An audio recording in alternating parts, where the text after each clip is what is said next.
ওনার আসলে close range থেকে গুলি করাটা হয়েছে, তো এর জন্য আসলে ওনার ব্রেন স্টেমটা ইনজুর্ড হয়েছে। তো এই কারণে আসলে অনেক মানে ক্রিটিক্যাল এই এখন যে অবস্থায় আছেন উনি হেমোডাইনামিক্যালি স্টেবল আছেন।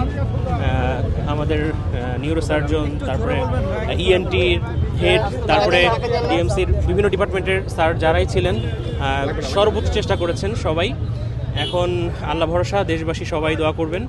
এখন এভার কেয়ারের আইসিইউতে থাকবেন, সবার কাছে আমরা দোয়া চাই। এখন টেম্পোরাল বোন এদিক দিয়ে গেছে গুলিটা, যতদূর শুনতে পেয়েছি আমি আসলে মানে এদিক দিকে বের হয়েছে। আর একটু মানে আপনার বোনের পার্টও ভিতরে আছে একটু, তো ওইটা আসলে সার্জনরা, হ্যাঁ মানে বোনসের যে পার্ট, হাড়ের যে পার্ট, ওইটা একটু ভিতরে আছে, তো ওইটা সার্জনরা আরও ভালো বলতে পারবেন। হ্যাঁ, ব্রেন ডেথ হয়েছে এতটুকু আমরা শুনেছি। আর যে গ্লাসগো কোমা স্কোর যেটা আমরা বলি, ওটা 3-তে আছে, তো এটা আসলে খুবই ক্রিটিক্যাল। আল্লাহ ভরসা, আইসিইউতে থাকতে হবে এখন, আসলে খুবই ক্রিটিক্যাল এটা। এখন সবাই চেষ্টা করবে যতটুকু অপারেশন তার হয়েছে এখানে। তো আসলে ওই যে গুলিটা হচ্ছে টেম্পোরাল বোনের এদিকে, তো টেম্পোরাল বোন ফ্র্যাকচার করে তারপরে হচ্ছে ভিতর দিয়ে এদিক দিয়ে বের হয়ে গেছে যতটুকু আমি শুনেছি।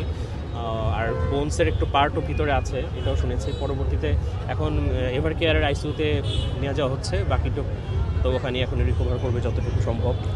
বাট মানে ক্রিটিক্যালি ইনজুর্ড, ও মানে গ্লাসগো কোমা, হ্যাঁ পায়েও ইনজুর্ড আছে, পায়ে একটু ফ্র্যাকচার আছে। ওইটাও আজকে মানে আসলে ওটি রুমের মধ্যে নিউরোসার্জন, তারপরে ইএনটির হেড, নিউরোসার্জন যারা তাদের মধ্যে তারা হেডরা ছিলেন, তারপরে হচ্ছে অ্যানেস্থেশিয়ার বেশ কয়েকজন ডক্টর ছিলেন, সবাই সর্বোচ্চ চেষ্টা করেছেন। জীবনের সাথে চলে high five, all time healthy life. নিশ্চিন্তে খান, স্বাস্থ্যকর অল টাইম পান। All time healthy life.